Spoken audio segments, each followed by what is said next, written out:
बिस्मिल्लाहिर्रहमानिर्रहीम। अस्सलाम वालेकुम। आज का जो हमारा टॉपिक है lesson number 6, second half, first year है। लास्ट लेक्चर में हम लोगों ने ये यहाँ तक पढ़ लिया था। आज हम जो है वो यहाँ से शुरू करेंगे, इसका सेकंड हाफ है। ठीक है, और प्लस इसके क्वेश्चन आंसर्स को भी डिस्कस करेंगे। So Gorgias was appointed acrobat to the court. Gorgias को जो है वो दरबार में गाजीगर मुकर्रर कर दिया गया। अपॉइंटेड का मतलब होता है मुकर्रर कर देना। And learn so late in life, और जिंदगी में बहुत देर बाद उसे मालूम हुआ। But always takes time. ठीक है, इस बात को हमेशा वक्त ही लगता है। That his parents were right after all. ठीक है, बहरहाल उसके वालिदैन दुरुस्त थे। It only remained then to inaugurate him. ठीक हो गया, इनैगुरेट से मुराद होता है इफ्तिताह करना। ठीक है, अब सिर्फ कहते हैं सरकारी तौर पर जो है वो उसे ओहदे पर मुकर्रर किए जाने का काम बाकी था। ठीक है, वैसे इनैगुरेट का लफ्जी मानी होता है इफ्तिताह करना किसी भी चीज का, यानी ओहदे पर फाइज करना भी आप इसे कह सकते हैं। ठीक है, कि अब उसे सिर्फ ओहदे पर फाइज करना बाकी रह गया था सरकारी तौर पर। And then and that is where I came on the scene. अब यहाँ पर मुसन्नफ खुद कहता है, कहता फिर ये वो वक्त था कि जब मैं यूरोप की सैर करता हुआ इधर आया। ठीक है, यानी जब मैं मंजर आम पर आया, वंडरिंग अबाउट यूरोप। ठीक है, मैं यूरोप की सैर करते हुए कहते इधर आया, as I used to do in those days. जो कि कहता कि मैं इन दोनों में किया करता था। यूज टू ये बेसिकली माजी की पुरानी आदत के लिए है, ये ग्रामर में वर्ड आएगा। इंशाल्लाह जब हम ग्रामर के टॉपिक्स को डिस्कस करेंगे उसमें हम लोग इसी चीज को डिस्कस करेंगे। When food used to be cheap, जब खुराक जो है कहता सस्ती हुआ करती थी। एंड आई वाज यंग, और मैं नौजवान था। And could easily walk long distances. ठीक है, और मैं लंबे फासले आसानी से तय कर लेता था। आई केम टू दैट कंट्री, मैं इस मुल्क आया। And they were wonderfully friendly, वो हैरान कुन तौर पर बड़े अच्छे, बड़े दोस्ताना लोग थे। वंडरफुली हैरान कुन तौर पर। And they let me see the great ceremony, उन्होंने मुझे ये कहता है सरमनी देखने की इजाजत दे दी। यानी अब एक सरमनी होनी थी, ठीक हो गया, जहां पे गार्जियस को ओहदे पर फाइज किया जाना था। ठीक हो गया, which took place as soon after the creation of the post. ठीक है, यानी ये जो सरमनी थी ये मुनक्किद की गई इस असामी के पैदा किए जाने के फौरन बाद। As Gorgias uniform could be got ready, यानी जैसे ही उसका यूनिफॉर्म भी तैयार हो गया तो इस सेरेमनी वगैरह की जो तैयारियां शुरू कर दी गई। And very magnificent clothing it was, बड़ा शानदार किस्म का कहता उसका लिबास था। जिस जो जो लिबास उसे इस सेरेमनी में पहनाया जाना था वो बड़ा शानदार किस्म का लिबास था। मैग्निफिसेंट बेसिकली बोलते हैं शानदार किस्म का। A tight fitting suit of red velvet. ठीक है, रेड वेलवेट का कहता है एक चुस्त किस्म का जो था वो टाइट किस्म का सूट उसे पहनाया गया। All gave with golden buttons. ठीक है, वो चमक रहा था, सुनहरी बटन उसके ऊपर लगे हुए थे। And shining with lines of gold less that wound and twist about it, और उसके ऊपर सुनहरी पट्टियों से वो लगी हुई थी जिससे वो चमक रहा था। ठीक है, और वो पट्टियां जो थी उसके इर्द गिर्द जो थी वो बल देकर लगाई गई थी। The great throne room had been turned into a kind of gymnasium. ठीक है, जो तख्त वाला कमरा था, ठीक है, ताज वाला जो कमरा था उसे बदल दिया गया जिमनिज्म में। ठीक है, यानी जिम खाने में बदल दिया गया, वर्जिश गाह में जिसे हम कह सकते हैं, या जिम खाने में। ठीक है, यही तो जो थ्रोन रूम था उसको चेंज कर दिया गया जिम खाने में। उसमें उसे ऐसे बना दिया गया कि जैसे ये कोई जिम है, उस कमरे को ऐसे शो किया गया जैसे कोई जिम है। With the members of the royal house seated along a raised platform at one end. ठीक हो गया, with the members of the royal house seated along a raised platform at one end, जबकि एक तरफ ऊंचे चबूतरे पर शाही घराने के अफराद कुर्सियों पर बैठे थे। And the principal officers standing beside and behind them, और बड़े अफसरान उनके आगे और पीछे खड़े थे। Great curtains of red and gold were hung along the wall, दीवारों से जो है दीवारों पर सुर्ख और सुनहरी रंग के जो है वो बड़े बड़े पर्दे जो थे वो लटकाए गए। कर्टन्स बेसिकली बोलते हैं पर्दों को। And the high swings of acrobats hung down the gilded roofs from the ceilings, छतों से जो है वो रस्सियों के ज़रिए झूले लटका दिए गए। ठीक हो गया? स्विंग्स ऑफ एक्रोबैट्स यानी बाजीगर के जो झूले थे वो लटका दिए गए। ठीक है? सुनहरी किस्म की रस्सियों के ज़रिए। And the row of neat hurdles were was arranged on the polished floor, और साफ किए हुए फर्श के ऊपर a row of neat hurdles, ठीक है? एक रो जो थी, एक कतार बना दी गई रुकावटों की। कैसी वो रुकावटें थी? Like the ones over which Gorgias had won his race when at school, यानी ऐसी रुकावटें बना दी गई जैसी रुकावटें वो अबूर कर लिया करता था, वो ऐसी रुकावटें जो वो दौड़ में जीत जाया करता था जब वो स्कूल में था। लाइट ग्लिटर्स, रोशनियां कहता है वहां पे चल रही हैं। ठीक है? चमकना, ग्लिटर का मतलब होता है चमकना। A band in pale green and gold plate softly, band जो है वो बज रहा है। ठीक है? हल्के सबज जो है रंग में मदम सा जो है बैंड जो है वो बजाया जा रहा है। And it was indeed a splendid scene, splendid सम्राट, शानदार, मैग्निफिसेंट। ठीक हो गया? कहता बिलाशुबा यकीनन ये एक शानदार किस्म का मंजर था। I will not describe it to you, मैं कहता ये चीज़ आपको बता नहीं सकता कि कितना खूब मंजर था, वो शानदार था। बिकॉज एवरीथिंग देयर, क्योंकि हर चीज़ वहां पे मौजूद थी। The uniforms and the ladies brilliant dresses, ठीक है? खवातीन के जो खूबसूरत लिबास थे वो भी वहां मौजूद थे। ठीक है? यूनिफॉर्म वगैरह मौजूद था। Was utterly put in the shade by the movement when the doors opened with a flood of golden light। कहते ये तमाम चीजें, इन तमाम चीजों की अहमियत खत्म हो गई, यानी जितना भी यहाँ पे हम लोगों ने मंजर पड़ा ना कि पर्दे शर्दे लटके हुए हैं, ठीक है, और झूले लटक रहे हैं, और कमरे को जिम जिम खाने में बदल दिया गया, रुकावटें वगैरह बना दी गई है, ये सब चीजों की अहमियत मानद पड़ गई, कम हो गई। कब? Was utterly put in the shade, मुराद ये है कि इन तमाम चीजों की अहमियत कम हो गई या मानद पड़ गई बाय द मोमेंट, इस लम्हे, व्हेन द डोर्स ओपन, जब दरवाजे खुले, with a flood of golden light, सुनहरी तेज रोशनियों के सैलाब में दरवाजे खुले।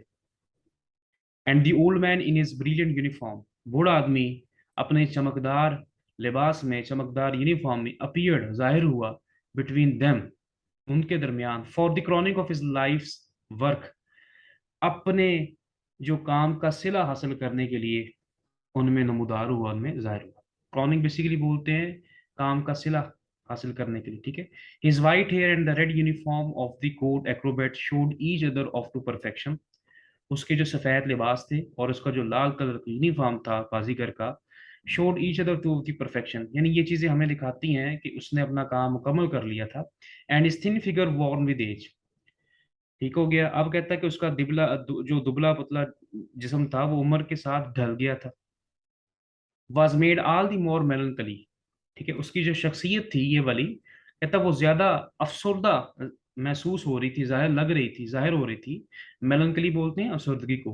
By the tight fitting uniform, ठीक है, यानी जिस किस्म का उसने लिबास पहना हुआ है, ठीक है, यानी एक बेचारा वो बूढ़ा बाबा हो गया, और उसे जो है वो आपने एक रेड कलर का यूनिफॉर्म पहनाया गया है, तो उस यूनिफॉर्म में जो है वो बड़ा जो है वो अफसरदा नजर आ रहा है। एज दो tired by his long patience, ऐसा लग रहा था कि वो एक थक गया है एक तवील अरसे से सबर कर करके।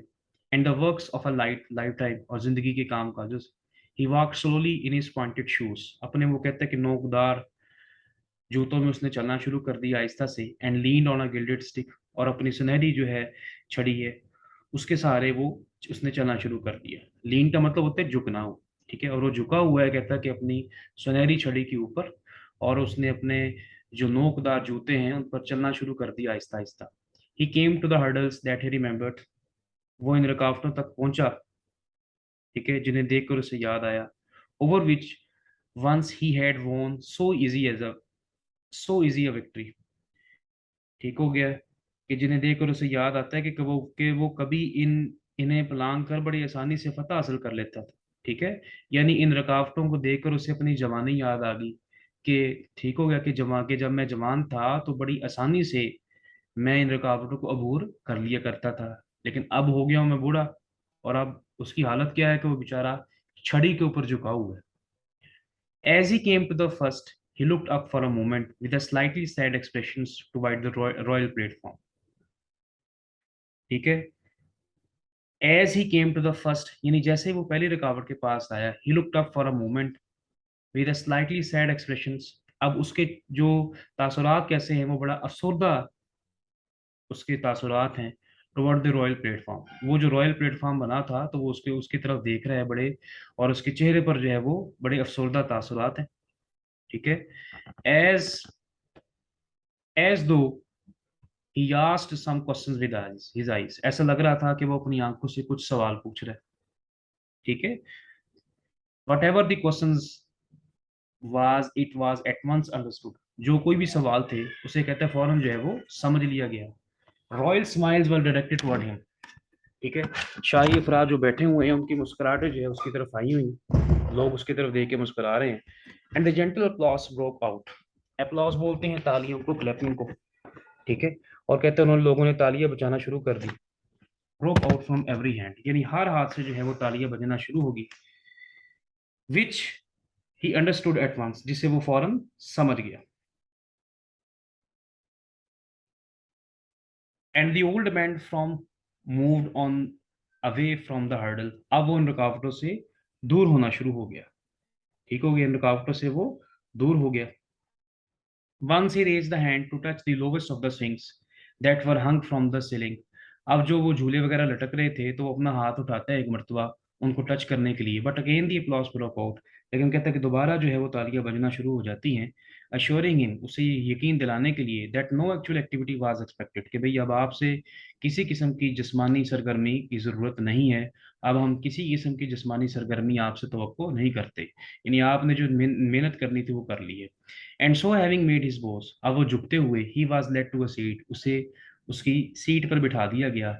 हिज लाइफ्स ambition अचीव्ड, उसका जो जिंदगी का मकसद था उसे हासिल कर लिया गया।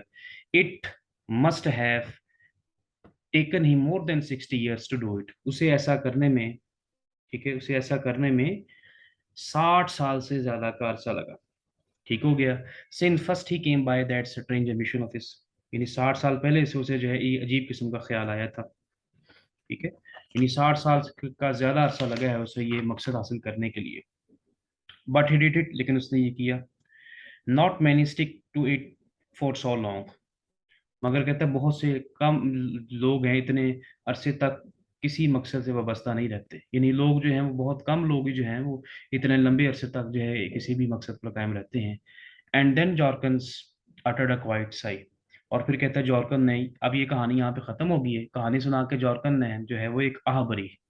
ठीक हो गया, एक खामोश आह भरी। So clearly morning over some lost ambition that he himself had given up। ठीक है, वाज़ेह तौर पर किसी नाकाम ख्वाहिश पर अफसोस करते हुए जिसे वो खुद ही तर्क कर चुका था। यानी ऐसा लग रहा था कि वो आह इसलिए भर रहा है कि शायद उसने खुद कोई अपनी ख्वाहिश को छोड़ दिया था। ठीक है। मॉर्निंग का यहाँ पे मतलब होता है, वैसे तो लफ्जी मानी होता है मातम करना, लेकिन यहाँ पे अफसोस का इजहार करना। ठीक है। गिव अप, किसी चीज को छोड़ देना। तो गिव, गेव, गिवन, गिवन जो है थर्ड फॉर्म है। That not even Turbit asked him what it was, और ना ही जो है वो टर्बिट ने उससे पूछा कि वो ख्वाहिश क्या थी। तो ये लेसन आपका खत्म हो गया है। उम्मीद है कि आपको समझ आ गई होगी। अब हम इसके क्वेश्चन आंसर्स को जो है वो जल्दी जल्दी डिस्कस कर लेते हैं, ताकि ये लेसन हमारा कंप्लीट हो जाए।